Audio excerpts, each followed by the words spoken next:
Hello and welcome viewers and students. Today we are going to do paper 024845 of our series. आज हम हमारे प्रश्न पत्रों की श्रृंखला में पेपर संख्या 45-45 का एनालिसिस विश्लेषण करते हैं आपकी स्क्रीन्स पर। जो हमारा पहला क्वेश्चन है वो 5 क्वेश्चंस का सेट है, इसे क्लोज टेस्ट कहते हैं। इसको करने का सही तरीका है कि एक बार इसे पढ़ लें, अगर पूरा ना पढ़ सके तो आधा पढ़ें, थोड़ा अंदाज़ा लगे, और याद रखें हमेशा ब्लैंक के आगे तक पढ़ें जिससे हमारा आंसर सही होने की संभावना बढ़े। ये पैसेज जो है ये किस बारे में है आप पढ़ेंगे तो पाएंगे। ये मानव के विकास की यात्रा है। वानर या मंकी हमारे पूर्वज थे, उनसे एप से और मंकी से कैसे मानव विकसित हुआ। पढ़ें एक बार। 20 मिलियन ईयर्स अगो, 20 मिलियन है 2 करोड़ साल पहले, और इमीडिएट एंसेस्टर्स, एंसेस्टर्स का अर्थ है पूर्वज, हमारे जो पूर्वज थे, probably still lived in the trees, शायद पेड़ों में रहते थे। After we came dash from the trees we evolved an upright dash, our hands were more useful being dash, we possessed agility and excellent binocular dash.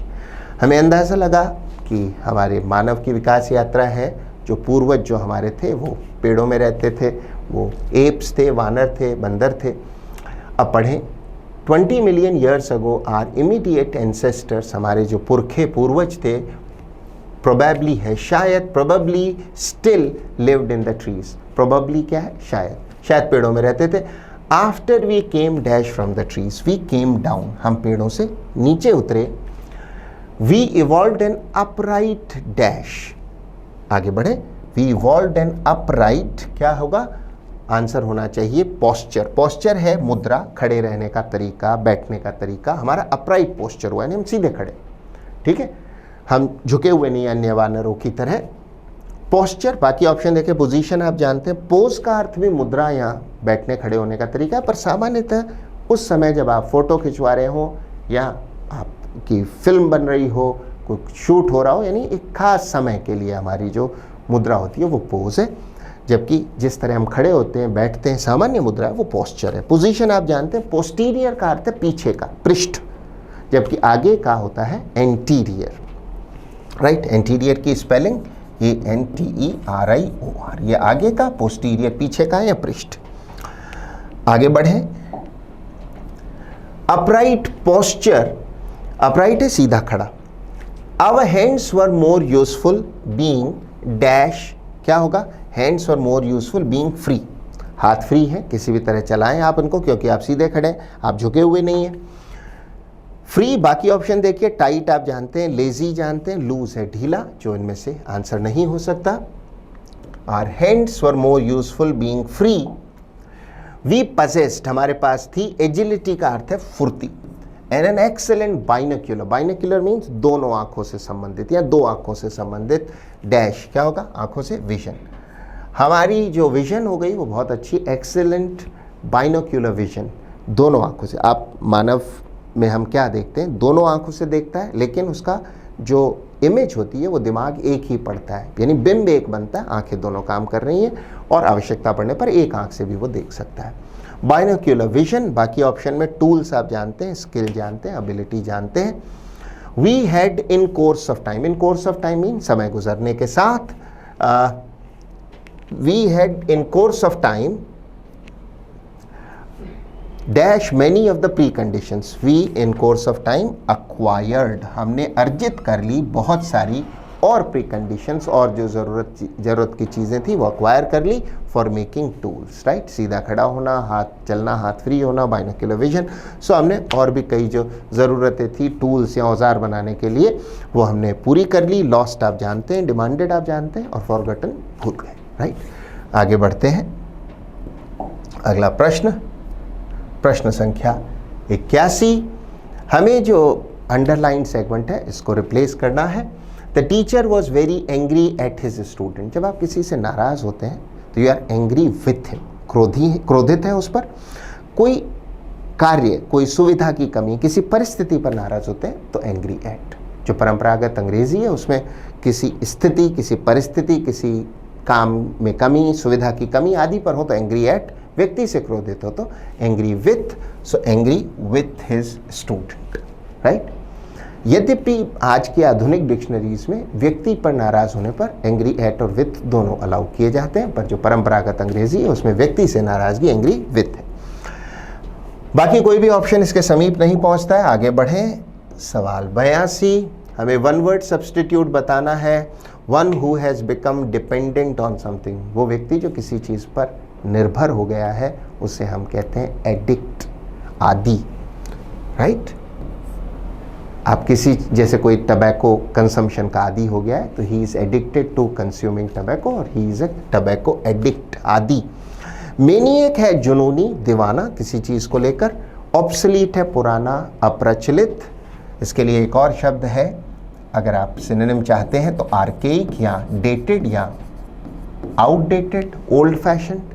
शब्द डायनेस्ट का अर्थ है किसी राजवंश, डायनेस्टी या डिनेस्टी का सदस्य, राजवंश का सदस्य। आगे बढ़े। अगला प्रश्न है वन वर्ड सब्स्टिट्यूशन का। To cut something into two pieces, दो भागों में विभक्त करना, राइट। तो दो भागों में विभक्त करने के लिए हमारा शब्द है सेवर। सेवर का अर्थ है काटना या चीरना, right. The thing was severed into two, दो हिस्सों में चीर दिया गया। इसी तरह मैं कहूँ as per a story in the Mahabharata, Bhima और Bhimsen severed Jarasandha into two, so उसके शरीर को दो भागों में उसने चीर दिया। बाकी ऑप्शन देखें, बहुत इसके समीप ऑप्शन है सीवियर, स्पेलिंग के लिहाज से। सीवियर का अर्थ है गंभीर, तो ये आंसर नहीं हो सकता। क्रेड्यूलस है भोला भाला, जो आसानी से जिसे कोई अपनी बातों में ले बुद्धू बना सके। गलेबल इसका पर्यायवाची होगा। नोविस का अर्थ है नौसिखिया, जिसको अनुभव नहीं है। एन इनएक्सपीरियंस्ड पर्सन, या इसे कहते हैं ग्रीन हॉर्न। हमारा जो आंसर है वो सेवर होगा, ऑप्शन बी। प्रश्न संख्या 84, हमें बताना है ओपोजिट क्वेश्चन वर्ड का। देखिए क्वेश्चन वर्ड ELAN का प्रोनाउंसिएशन है एलों। ये फ्रेंच भाषा का शब्द है मूलतः, जो बाद में अंग्रेजी में आया। एलों का अर्थ है ग्रेट एंथ्यूजियाज्म और एनर्जी, बड़ा उत्साह, जोश व खरोश, बड़ा उत्साह जोश एलों है। हमें इसका विलोम शब्द बताना है। नर्वसनेस का अर्थ है व्याकुलता, ठीक है। जब आप डरे हुए हैं, व्याकुल हैं उस स्थिति को, तो उत्साह जोश से उल्टा। बाकी ऑप्शंस देखिए। ब्रैशनेस का अर्थ है ठीठपन, दुस्साहसपन, जब आप बड़े लोगों को सम्मान ना दें, दुस्साहस का व्यवहार करें, तो रूड तरीके से व्यवहार करें, तो ब्रैशनेस है रूडनेस या ऑडेसिटी।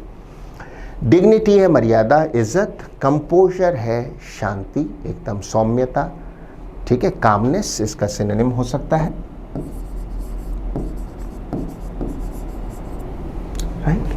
प्रश्न 85 आपकी स्क्रीन पर। अब इरेसिबल का हमें ऑपोजिट बताना, विलोम शब्द बताना है। इरेसिबल का अर्थ है चिड़चिड़ा, बैड टेम्पर्ड, चिड़चिड़ा या बैड टेम्पर्ड। अगर सिनोनिम पूछते तो हमारा उत्तर पहला होता, लेकिन अभी हमसे इसका विलोम शब्द या एंटोनिम पूछा गया है, तो आंसर होगा फ्रेंडली, मित्रवत स्वभाव का। इरिटेबल सिनोनिम है।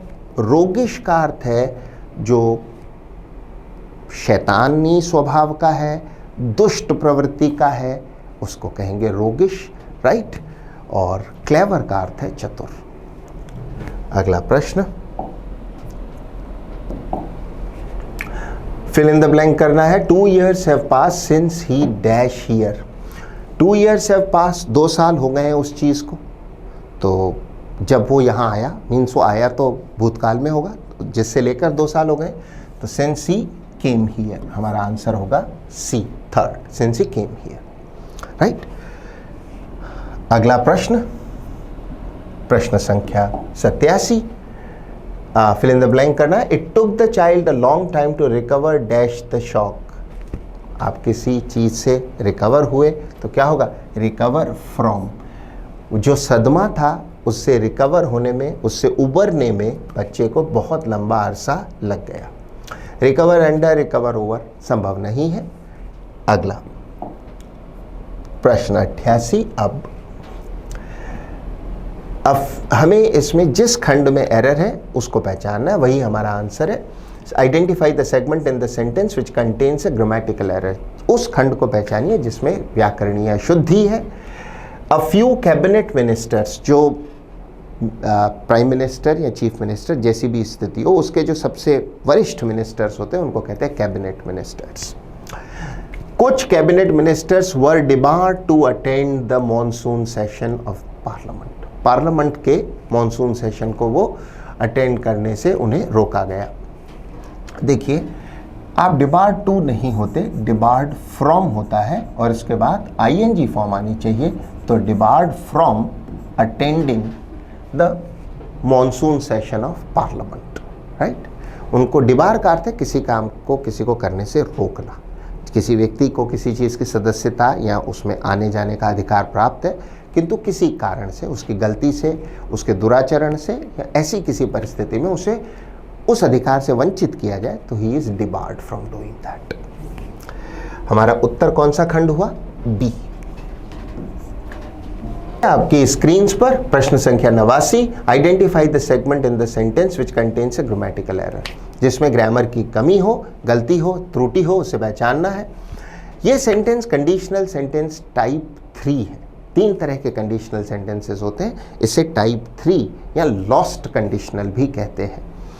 ऐसे वाक्यों के 2 क्लॉजेज या खंड होते हैं, जिनमें एक शर्त वाला खंड होता है और एक परिणाम या मुख्य खंड होता है। तो शर्त वाला जो क्लॉज है, कंडीशनल क्लॉज है, वो होता है पास्ट परफेक्ट, मीन्स हेड के साथ थर्ड फॉर्म आती है। और जो परिणाम वाला या मुख्य खंड होता है, उसमें हम conditional perfect means would have के साथ थर्ड फॉर्म लेते हैं, अथवा कुड हैव या माइट हैव भी लिया जा सकता है। He would have died when you had helped him. देखिए, वुड हैव डाइड जो है, ये जो मेन क्लॉज है, ये तो पूरी तरह सही है। You had helped him, tense तो उसका ठीक है, लेकिन जो कंजंक्शन है वो गलत है। व्हेन नहीं, इफ। यदि वो न मरता, वुड नॉट हैव डाइड, वो नहीं मरता, if you had helped him in time. In time है समय रहते, जबकि ऑन टाइम होता समय पर। परीक्षा ऑन टाइम स्टार्ट होगी, आप एग्जामिनेशन हॉल इन टाइम पहुंचे, समय रहते। तो वो मरता नहीं अगर आपने समय रहते उसकी सहायता की होती। किस खंड में एरर है, किस सेगमेंट में एरर है? बी में। यही आपका जवाब होगा। अगला प्रश्न, प्रश्न संख्या 90। अब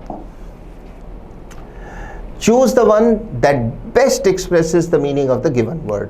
हमें गिवन वर्ड का सबसे अच्छा अर्थ देने वाला मीन्स पर्यायवाची ऑप्शन ढूंढना है। टारगेट है लक्ष्य, डेस्टिनेशन है आपकी मंजिल। तो जो आपके जीवन का टारगेट है वही आपकी डेस्टिनेशन है, मंजिल है। प्लेस, गार्डन, बर्ड आप अच्छे से जानते हैं, इनमें से कोई भी आंसर नहीं हो सकता।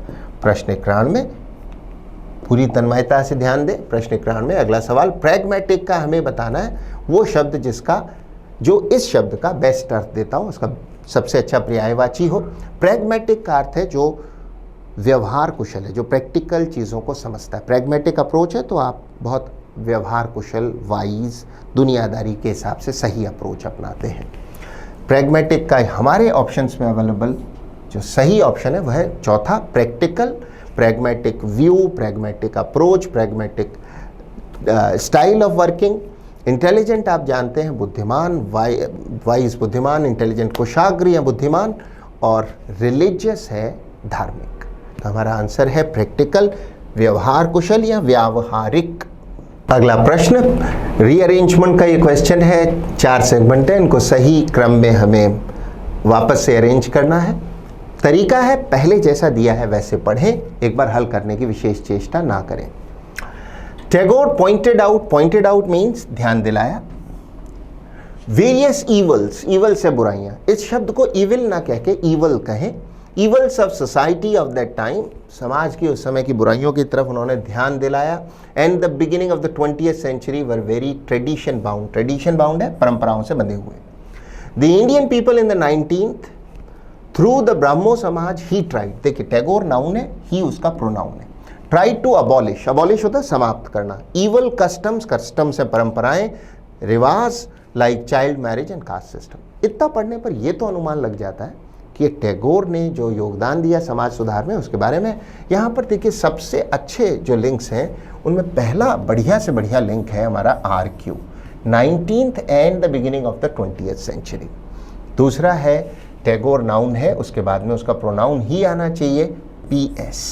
वो ऑप्शन सही होना चाहिए जिसमें R के तुरंत बाद Q हो और P के बाद S। ऐसा ऑप्शन एक ही है, दूसरा, और यही हमारा जवाब है। पढ़ के देख लें एक बार। The Indian people in the 19th and in the beginning of the 20th century were very tradition bound। बहुत परंपराओं से जुड़े हुए थे भारतीय लोग। फिर उसके बाद में P टैगोर ने समाज की बुराइयों की तरफ ध्यान आकृष्ट करवाया लोगों का, और अपने आंदोलन ब्रह्मो समाज के माध्यम से उन कुरीतियों को समाप्त करने, जैसे चाइल्ड मैरिज में समाप्त करने और कास्ट सिस्टम के खिलाफ उन्होंने काफ़ी अच्छा योगदान दिया, उन्होंने प्रयास किया। आगे बढ़े, अगला सवाल। अब 93, हमें जो गिवन प्रोवर्ब या इडियम है उसका मीनिंग बताना है। हमारी इडियम है to take people by storm. देखिए, जब आप टेक बाई स्टॉर्म करते हैं तो आप ऐसा करते हैं कि दुनिया बस हैरान रह जाए, आपसे प्रभावित हो जाए। You take the world by storm. कोई खिलाड़ी आया किसी मैच में नया और पहले ही मैच में उसने बहुत बढ़िया इनिंग्स खेली, so he took the world by storm. तो अब क्या आंसर होगा? बिल्कुल स्पष्ट है, दूसरा, टू बिकम क्विकली फेमस और पॉपुलर। बाकी ऑप्शंस देखिए, अटर सरप्राइज है, कंप्लीट सरप्राइज ऐसा नहीं है, पुट पीपल इन सरप्राइज नहीं, to become famous, to impress people.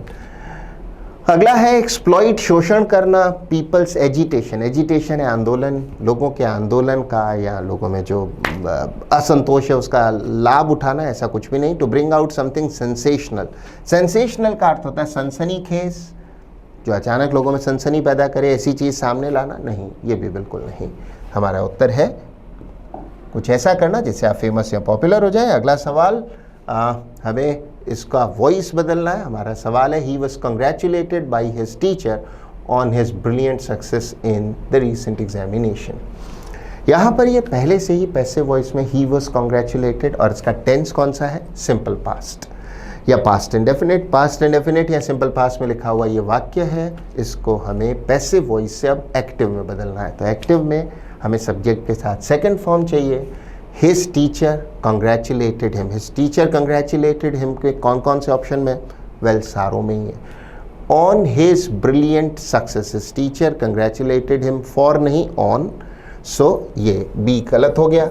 On his brilliant success, C option में सक्सेस है नहीं, डी तो सिर्फ कंग्रेचुलेटेड हिम है, ये भी गलत हो गए। उत्तर हुआ पहला, his teacher congratulated him on his brilliant success in the examination, पहला उत्तर। यहाँ आपने पैसिव वॉइस को एक्टिव में बदला है। अगला सवाल, जो दिया हुआ वाक्य है वो डायरेक्ट स्पीच में है, उसे इनडायरेक्ट में बदलें। The teacher said, reporting verb पे पहले हमेशा ध्यान दीजिए, इसी से तय होगा कि जो कोटेशन मार्क्स में डायरेक्ट स्पीच का खंड है उसका टेंस बदलेगा या नहीं। The teacher said, quote, be quiet boys. Teacher ने स्टूडेंट से कहा चुप रहिए लड़कों। द टीचर व्हाट, ये उन्होंने क्या किया? आदेश दिया। जब आप अपने आदेश से किसी को प्रेरित करते हैं कि ये काम करो तो उसे कहते हैं urged. The teacher urged the students to work hard. तो यहाँ पर ऑप्शन हो सकता है जो सबसे बढ़िया है, अर्ज्ड या कमांडेड भी हो सकता है क्योंकि ये आदेश है। Urged the boys to be quiet, जबकि डी ऑप्शन कहता है commanded the boys that they be quiet. No, ये नहीं होगा। हमारा उत्तर होगा सी, तीसरा, राइट। 96, अब फिल इन द ब्लैंक करना है। She had to dash with horrible people in the hotel for 3 days। Well, हमारा आंसर होना चाहिए put up with. Put up with का अर्थ है सहन करना, टॉलरेट। उसे सहना पड़ा बहुत बुरे लोगों को 3 दिन तक। She had to put up with. Put up with का अर्थ है टॉलरेट करना। जैसे मान लीजिए किसी का बहुत ही लड़ाकू चिड़चिड़ा स्वभाव है पर परिस्थिति के कारण आपको सहना पड़ा। You had to put up with his irritable और टेम्परामेंटल बिहेवियर। कई जगह ऐसा भी होता है कि आपको अन्याय सहना पड़े, आप कुछ नहीं बोल सकते क्योंकि आपकी स्थिति ऐसी है, तो हम कहेंगे you have to put up with injustice. Put in, जो बाकी ऑप्शन है उनमें पुट इन का अर्थ है किसी चीज़ को बीच में रखना या इंटरप्ट करना। आप बात कर रहे हैं, बीच में किसी ने अपनी टिप्पणी दी तो ही पुट इन हिज कॉमेंट। वैसे पुट इन का अर्थ किसी चीज़ को सबमिट या फाइल करना भी होता है, जैसे पुट इन अ पिटीशन और एप्लीकेशन बिफोर द कोर्ट, तो अर्थ है एप्लीकेशन डालना। तो कोई बीच में टिप्पणी देना या फिर कोई एप्लीकेशन वगैरह डालना। पुट डाउन का क्या अर्थ है? शाब्दिक रूप में तो पुट डाउन नीचे रखना। वैसे पुट डाउन है जैसे पुट डाउन योर नेम, आप इस जगह अपना नाम वगैरह लिख दें। किसी व्यक्ति को यद्यपि पुट समबडी डाउन की बात हो तो उसका अर्थ है किसी की तीव्र आलोचना करना या उसको उस तरह अपमानित करना। जैसे he is often putting his wife down in front of his relatives, right. हमारा आंसर पुट अप विथ होगा सहन करना। अगला 97 में हमें क्या करना है, वापस से रीअरेंज करना है इन चारों खंडों को। जैसे दिया है वैसे पढ़िए। In China thousands of people celebrated it, the lunar new year of the pig began on the 5th of February. Others burned the first joss sticks. ये joss sticks क्या हैं? हमारी अगरबत्तियाँ, incense sticks of the year to bring them good fortune, अच्छी किस्मत उनकी हो। Some performers reenacted historical ceremonies. कुछ performers जो थे, जो परफॉर्म कर रहे थे, उन्होंने जो ऐतिहासिक जो सेरेमनीज थे, उत्सव थे, उनको रीइनेक्ट किया, लोगों के सामने उनको किया। देखिए, कुछ पढ़ने से हमें अंदाज़ा लगा ये Chinese new years of pig का स्वागत है। जो चाइनीज़ एस्ट्रोलॉजिकल सिस्टम है उसमें सालों को, वर्षों को बांटा गया है विभिन्न प्रकार के जानवरों पर। जो 12 वर्ष हैं उनमें अलग अलग जानवर पर उन्होंने माना है, जिनमें पहला है रैट है, ऑक्स है, रैबिट है, पिग है, ठीक है, स्नेक है, ड्रैगन है, टाइगर है। तो इस तरह 12 वर्ष होते हैं। उसमें जो ईयर ऑफ द पिग है वो वेल्थ का, दौलत का, समृद्धि का ईयर माना गया है। चाइनीज सिस्टम के हिसाब से पिछला जो ईयर ऑफ द पिग था वो था 2019, उससे पहले था 2007 और अब आगे आएगा 2031, हर 12 वर्ष में एक बार। तो इसको अब हम समझ गए हैं कि ये इस क्रम की बात कर रहा है। अब इनमें कौन सा लिंक है जो सबसे बढ़िया है? देखिए, एक लिंक है पीपल सेलिब्रेटेड इट किसके लिए आया है? किसी नाउन के लिए, वो है ईयर ऑफ द पिग। तो एक बढ़िया लिंक है BA। दूसरा क्या है? देखिए, यहां अदर्स है। पहले some did A and others did B। किसी ने एक काम किया, कुछ ने दूसरा किया। तो दूसरा अच्छा लिंक है BC। वो ऑप्शन ढूंढिए जिसमें B के तुरंत बाद A और D के तुरंत बाद C। बिल्कुल आसान है, ऑप्शन है हमारा दूसरा B। पढ़ के देखिए इस क्रम में। द ल्यूनर मीन्स जो चंद्रमा से चलता हो, और सोलर जो सूरज से चलता हो। जो ज़्यादातर दुनिया में जो भी एस्ट्रोलॉजी है, ज्योतिष है विभिन्न देशों के, वो चंद्रमा की गति पर ज़्यादा आधारित है। The lunar new year of the pig began on the 5th of February in China. Thousands of people celebrated it. Others burned, some performers reenacted historical ceremonies. कुछ ने तो हिस्टोरिकल जो सेरेमनीज थे, उत्सव थे, उनको इनेक्ट किया। वैसा उन्होंने उसको, जैसे हम रामलीला करते हैं और करते हैं, तो उसको रीइनेक्ट किया, परफॉर्म किया। बाकियों ने जॉस स्टिक्स हैं, इंसेंस स्टिक्स या अगरबत्तियाँ जलाई to bring them good fortune, इस उम्मीद में कि उनकी अच्छी किस्मत हो, उनको अच्छा लाभ प्राप्त हो। क्योंकि मैं कह चुका हूँ ईयर ऑफ द पिग वो लोग मानते हैं year of wealth and prosperity, right. So पहले B, 5 फरवरी को इनका lunar year of the pig start हुआ। लोगों ने इसको सेलिब्रेट किया चाइना में। कुछ लोगों ने कुछ परफॉर्मेंस दी हिस्टोरिकल जो सेरेमनीज की, और बाकियों ने अगरबत्ती जलाई अच्छी किस्मत के स्वागत के लिए। ऑप्शन B है। आगे बढ़ते हैं, अगला सवाल 98। इनकरेक्टली स्पेल्ड, जिस शब्द की स्पेलिंग गलत हो वो हमें पहचानना है। हमारा आंसर है एजुरेशन। जो लोग अच्छे प्रोनाउंसिएशन के शौकीन है वो ध्यान दें, इसे बोलते हैं एजुरेशन, इसको D को नहीं बोलना है। एजुरेशन का अर्थ है कोई गंभीर सलाह या निर्देश, राइट।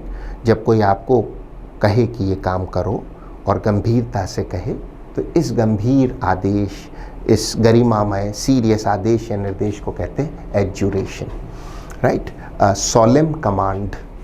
बाकी ऑप्शन देखिए। एडमोनिशन का अर्थ है भर्त्सना या फटकार, डांट, जोर की। ईस्टिवेशन, इस शब्द का उच्चारण है ईस्टिवेशन। ये क्या है?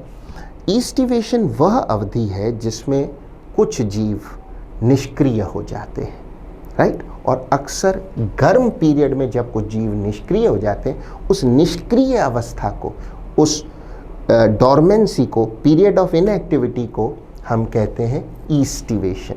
सर्दी के कारण निष्क्रियता, जो शीत निष्क्रियता होती है, उसे कहते हैं हाइबरनेशन। गर्मी या सूखे पीरियड में जो निष्क्रियता होती है कुछ जीवों में, उसे कहते हैं ईस्टिवेशन, राइट। और एडल्ट्रेशन का अर्थ है मिलावट। आगे बढ़ते हैं, अगला सवाल आपकी स्क्रीन पर, हमारा पेनल्टीमेट सवाल 99। Identify the segment in the sentence which contains a grammatical error, जिसमें ग्रामर की एरर हो। Our digestive system produces an assimilable, assimilable का मतलब है जो शरीर में एब्जॉर्ब हो जाए, आत्मसात हो जाए, राइट। जब हम खाना खाते हैं, खाने का पाचन होता है और फिर स्मॉल इंटेस्टाइन या छोटी आंत में जो पोषक तत्व हैं उनका एब्जॉर्प्शन हो जाता है, शरीर में वो मिल जाते हैं, भाग बन जाते हैं शरीर का, शरीर को ऊर्जा देते हैं, उसे कहते हैं एसिमिलेट। तो एसिमिलेबल मीन्स जो शरीर में अवशोषित हो जाए।